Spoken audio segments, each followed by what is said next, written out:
Google Translate is a free tool that helps you translate text, speech, images, and websites into different languages. Here is a complete beginner guide for 2026. First, open Google Translate in your browser or download the mobile app. At the top, you will see two language boxes.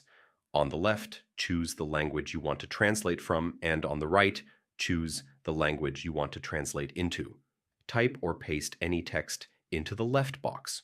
The translation will automatically appear on the right side. You can also click the microphone icon to translate spoken words in real time. If you want to translate text from an image, click the camera option, upload a picture, and Google Translate will detect and translate the text. For documents, you can upload files and get full translations of PDFs or Word files.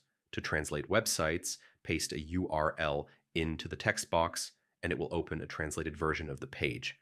You can also download language packs in the mobile app for offline translation. Use the conversation mode in the app to translate live conversations between two languages. This is the complete way to use Google Translate for everyday tasks in 2026.